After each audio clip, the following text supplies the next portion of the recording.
Olá, eu sou Maximilian Steiger. Sabe, nas minhas aulas de Direito e Filosofia, uma das tensões que a gente sempre explora é essa, balança, digamos assim, entre o poder do Estado e os direitos do cidadão. E hoje nós vamos mergulhar num ponto bem sensível dessa relação, o uso das medidas provisórias para alterar tributos. A pergunta que guia a nossa análise de hoje é bem direta e, na verdade, afeta a vida de todo mundo. O governo pode, assim, de uma hora para outra, aumentar impostos? A resposta, como quase sempre acontece no direito, não é um simples sim ou não. Ela está escondida nos detalhes da nossa Constituição, nos mecanismos de proteção que ela criou para a gente. Então, vamos começar pela ferramenta que está no centro de tudo isso. Para a gente entender essa dinâmica, a gente precisa primeiro analisar o instrumento que o Poder Executivo tem em mãos para legislar em situações que ele considera, claro, relevantes e urgentes.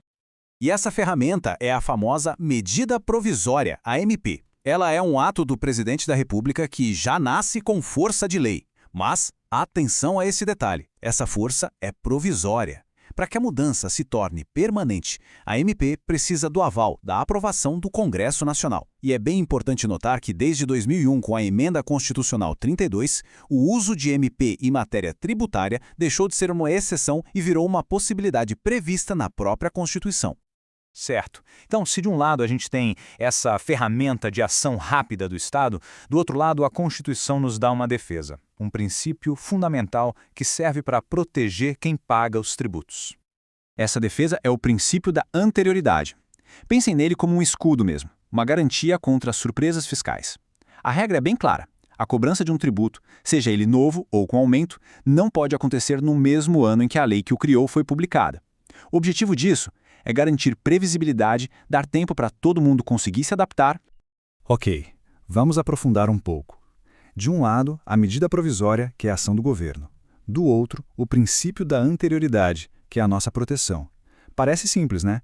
Mas a questão crucial, o ponto nevrálgico de toda essa discussão é uma questão de tempo. Quando exatamente o relógio dessa proteção começa a contar?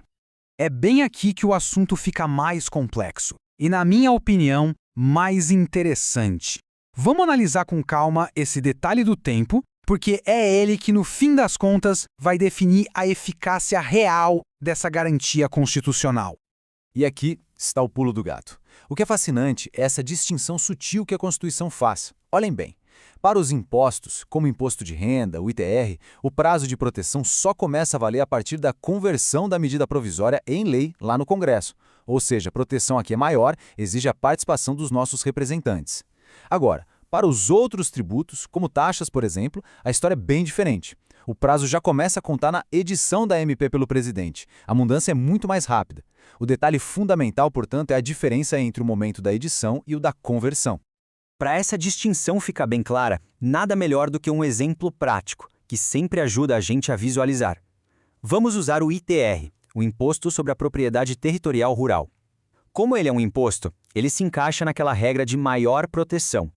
Vamos seguir essa linha do tempo juntos? Imagine a cena. Em 28 de setembro, o presidente edita uma MP aumentando o ITR. Nesse exato momento, para o contribuinte, o que acontece? Nada. Absolutamente nada muda ainda. Aí passam-se alguns meses e, em 10 de dezembro, o Congresso vota e converte aquela MP em lei. É aqui que o jogo vira. É nesse momento que o relógio da proteção, que nesse caso também exige um prazo de 90 dias, começa a rodar. E qual o resultado? A nova alíquota só vai poder ser cobrada lá em 10 de março do ano seguinte. Fica claro como a conversão em lei pelo Congresso funciona como um verdadeiro gatilho? Mas, como em quase toda regra no mundo do direito, nós temos as exceções, e elas são bem importantes. Existe um grupo específico de tributos para os quais essa proteção toda da anterioridade simplesmente não se aplica. E são estes que nós vemos aqui: o imposto de importação, o de exportação, IOF, IPI, a CID sobre combustíveis. A razão para eles serem exceções é o que a gente chama de natureza extrafiscal. O que isso quer dizer? Que a função principal deles não é só arrecadar, mas sim regular a economia. São ferramentas que o governo usa para dar respostas rápidas, seja para proteger a indústria nacional ou para controlar a entrada e saída de dinheiro do país. Então, para esse grupo específico de tributos, a conclusão é direta, é simples, o efeito é imediato.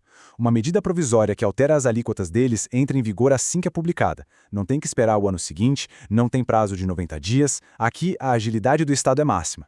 Bom, vamos então juntar as peças do quebra-cabeça. O que toda essa análise nos mostra vai além de um mero detalhe técnico. O que a gente vê aqui é o reflexo de uma busca constante por equilíbrio, que é um dos pilares da nossa ordem constitucional. Vamos recapitular então os nossos pontos-chave. Primeiro, medidas provisórias podem sim alterar tributos. Segundo, a nossa principal defesa contra essas mudanças repentinas é o princípio da anterioridade. Terceiro, e esse é o detalhe mais refinado da nossa conversa, o ponto de partida dessa proteção não é o mesmo para todo mundo. Para impostos, é a conversão em lei. Para os demais, é a edição da MP. E por último, a gente não pode esquecer das exceções, aqueles tributos regulatórios em que o efeito é imediato. E tudo isso nos leva, finalmente, a uma reflexão que sai do campo técnico e entra no campo da filosofia política. De um lado, a gente tem a necessidade de agilidade do Estado. Do outro, a necessidade fundamental de segurança jurídica do cidadão. Onde é que a gente encontra o equilíbrio justo entre esses dois valores? A resposta, claro, não é simples, e talvez a busca por esse equilíbrio seja um dos desafios permanentes de qualquer democracia constitucional. Eu sou Maximilian Steiger, muito obrigado.